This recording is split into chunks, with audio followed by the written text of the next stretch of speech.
Basically, plant breeding refers to the crossing or we can say that scientific reproduction. It is the method of scientific reproduction of seeds so that we get a desired offspring. Offspring refers to the new seed which is developed after reproduction.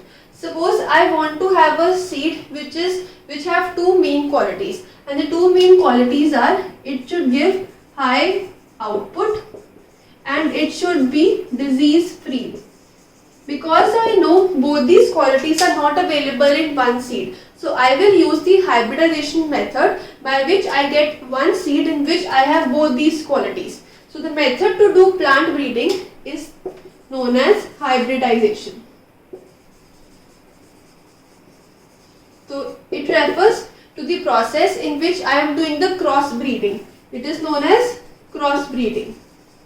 Cross breeding of seeds having two different qualities so that the seed which I get after the cross breeding will have both these qualities. So if I have the quality 1, that is high output, and quality 2, which means disease free, and when I am doing the cross I will get the new seed. So this new seed developed after hybridization, which is a method of plant breeding, this will have both the qualities of high output and of disease free. And when such a seed is used in agriculture, the output will be very good and it will be beneficial for the farmers as it will give them more money.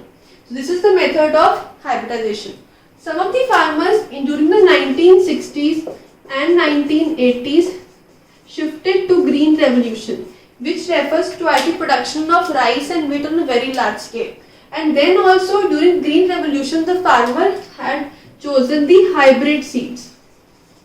That means these seeds were also produced by hybridization, that means a method of plant breeding, because these seeds were known as HYV, that is high yielding variety.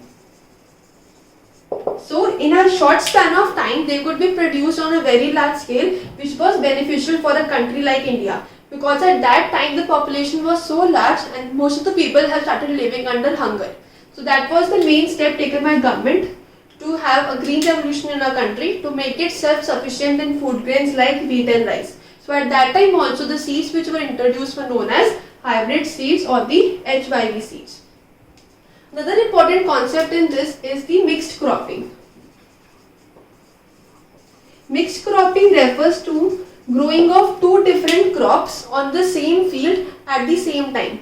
Suppose I have this field and I am growing wheat on one side, then I am growing leguminous crops, and then again wheat, and then again leguminous crops. Now when I have chosen two different crops on the same field at the same time, this method is known as mixed cropping. The choices of these seeds are such that the nutrient which is required by one crop is fulfilled by the other crop. For example, in this case, as wheat requires nitrogen from the soil. So when the soil does not contain nitrogen, we may grow leguminous crops alongside wheat, because leguminous crops produce nitrogen and this nitrogen is shifted to the soil, and from this soil the wheat can absorb the nitrogen. This is how the soil fertility can be retained and the soil erosion will not occur. So the choice of making two different crops or maybe three different crops on the same field and at the same time is known as mixed cropping. We should choose the seeds in such a way that the nutrient required by one crop is fulfilled by the other crop. So these were the methods of green revolution which required hybrid seeds, and then we have discussed what is plant breeding and then what is hybridization. This was the concept of plant breeding.